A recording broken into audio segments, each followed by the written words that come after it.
Chers auteurs, bonjour. La réécriture est une phase essentielle dans la rédaction d'un roman. Aujourd'hui, je vous montre un exemple concret de la réécriture d'une phrase d'un roman fantasy en cours de rédaction.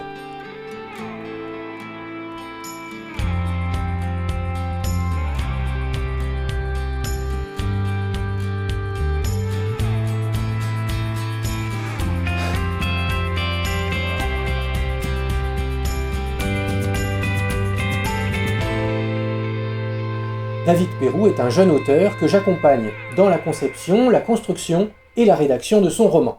Il en est au premier jet de ses premiers chapitres, ce qui signifie qu'il a déjà tout structuré, et je peux vous assurer que c'est du béton armé.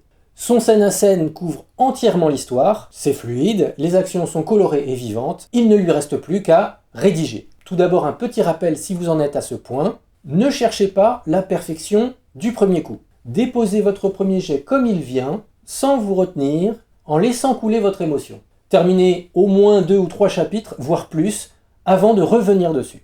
Et lors de la réécriture, vous pourrez vous permettre de prendre le temps de peaufiner votre texte. Avant tout, je tiens à remercier David Perroux de sa confiance, et je compte sur votre bienveillance dans les commentaires. Voici donc le contexte de la phrase que nous allons creuser. Un chef orc s'apprête à déchaîner sa horde contre un village humain. La tension est palpable, les troupes bouillonnent, et pour pousser leur rage à son paroxysme, juste avant de les laisser déferler sur les villageois, le chef orc s'entaille le biceps devant eux. Ce geste symbolique lui permet de signer chaque bataille de son sang et d'exciter la cruauté, c'est-à-dire la soif de sang de ses troupes. Alors regardons maintenant le premier jet de l'auteur. Il sortit son glaive et dessina en un geste lent une nouvelle entaille sur son bras gauche. L'action est bien posée. Voyons maintenant comment améliorer cette phrase pour la rendre percutante. Alors elle est en 2 parties, je vais les prendre l'une après l'autre. D'abord, il sortit son glaive. Cela permet de caractériser l'arme, si nous ne l'avons pas encore vu. Nous avons là un verbe relativement faible. En effet, il aurait pu sortir une tranche de pain de son sac, un bon mot, sortir d'un rêve, etc. Alors réfléchissons. De toute évidence, son glaive était rangé dans son fourreau. On pourrait préciser en disant « l'orc sortit son glaive du fourreau ». Mais nous pouvons faire encore mieux, car il y a un verbe pour dire cette action. 2 même. Défourailler et dégainer. Bon, défourailler, c'est un peu vieilli.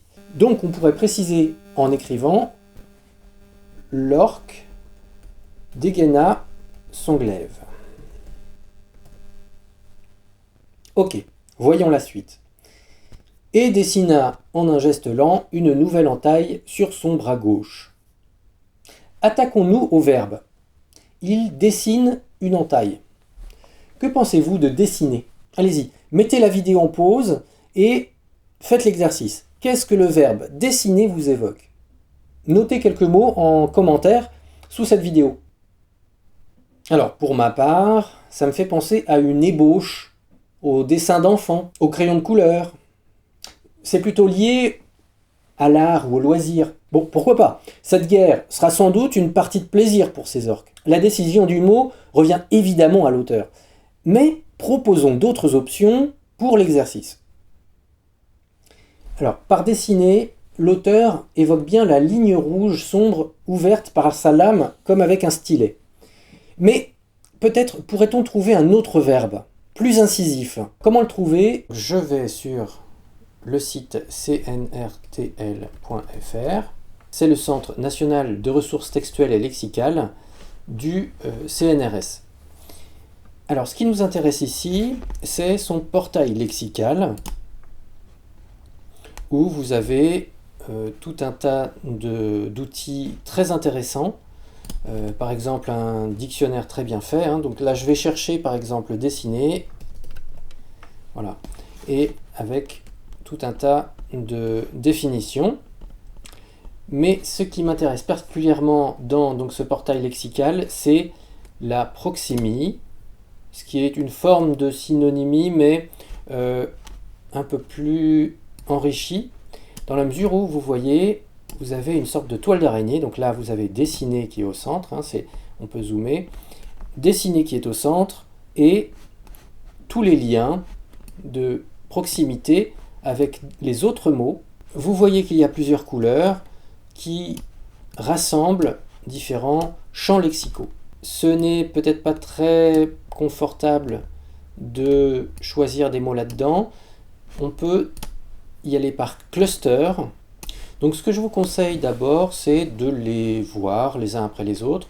Vous pouvez le faire sous forme de liste si vous préférez. Moi je préfère personnellement les voir par famille, par couleur.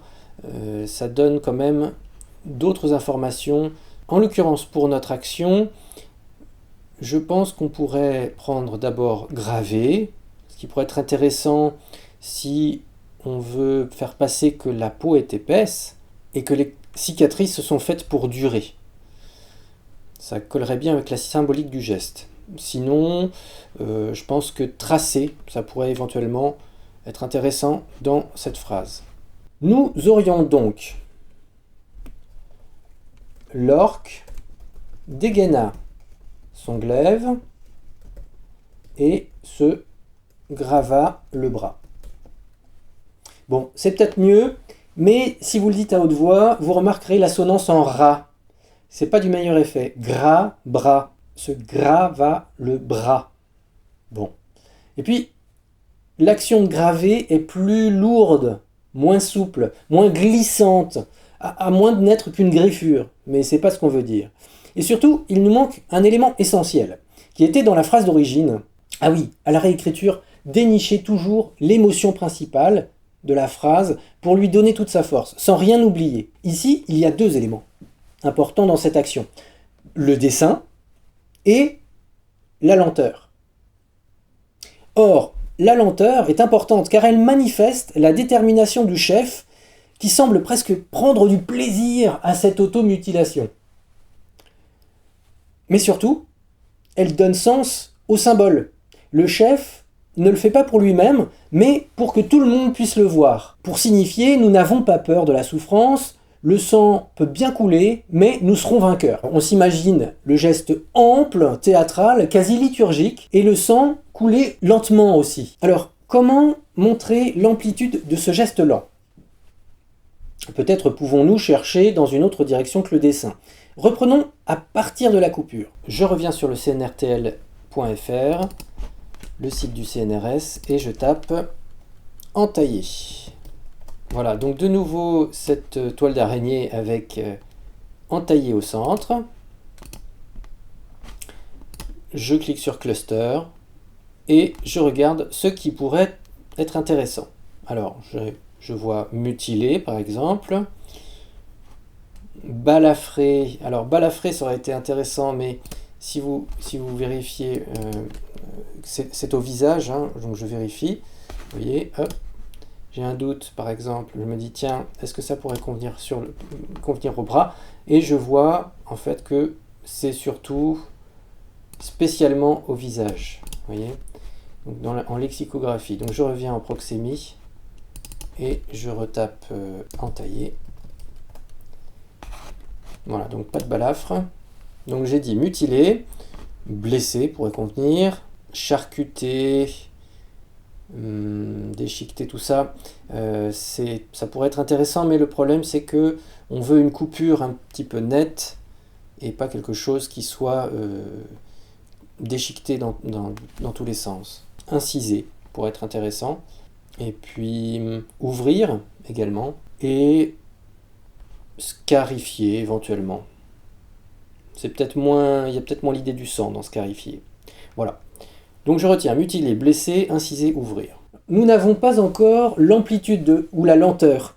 Il faudra l'ajouter. J'élimine au passage le fait que c'est son bras gauche. Je ne pense pas que ça soit indispensable pour visualiser l'action. Quand on utilise un glaive, il est difficile de s'inciser le bras porteur et je ne pense pas que le fait qu'il soit droitier soit important. Donc j'élimine le bras gauche. J'obtiens donc il dégaina son glaive et s'incisa le bras dans la largeur. Là, je connote la lenteur par l'incision, qui rappelle la précision chirurgicale, et la largeur, qui en allonge le chemin. Tiens, nous pourrions utiliser une assonance en S pour bruiter son parcours. Pour cela, remplaçons dans la largeur par sur toute la largeur. Ce qui nous permet non seulement d'ajouter un S, mais aussi d'allonger encore l'incision. En effet, dans la largeur dénote plutôt la direction, tandis que sur toute la largeur dénote la mesure de l'entaille. Et pour renforcer l'assonance sifflante, remplaçons la par ça, ce qui nous évite en plus le la de la largeur. Nous obtenons alors il dégaina son glaive et s'incisa le bras sur toute sa largeur. Ou alors, option différente, il dégaina son glaive et s'ouvrit lentement la peau épaisse du biceps. Voilà, laquelle préférez-vous? Une autre option est de développer la narration sur l'arme et sur le sang pour étirer le temps, en personnifiant la lame. Ça donnerait « Il dégaina son glaive et sa lame mordante, assoiffée, lécha le cuir de son biceps, le sang fila sombre sur le métal clair et goûta dans la poussière. » Tout ce travail pourrait vous sembler bien long pour une seule phrase. Mais il faut passer par là pour améliorer votre texte. Au début, vous vous battrez avec vos mots. L'important est de prendre le temps au début, de prendre goût à la qualité de vos phrases et de vos paragraphes. Puis peu à peu, cela deviendra une seconde nature. Et vous pourrez aller beaucoup plus loin, beaucoup plus rapidement. Et maintenant, un petit exercice. Réécrivez la suite. Voici l'action écrite dans un premier jet. Il poussa un grognement sourd auquel ses soldats répondirent. Les orques se levèrent et tirèrent leurs armes de leurs fourreaux. Chacun tendit le bras vers le ciel, un grondement sourd s'éleva. Tout autour, l'air vibrait de fureur continue. Comment la réécririez-vous? Allez-y, proposez votre version en commentaire. Au boulot!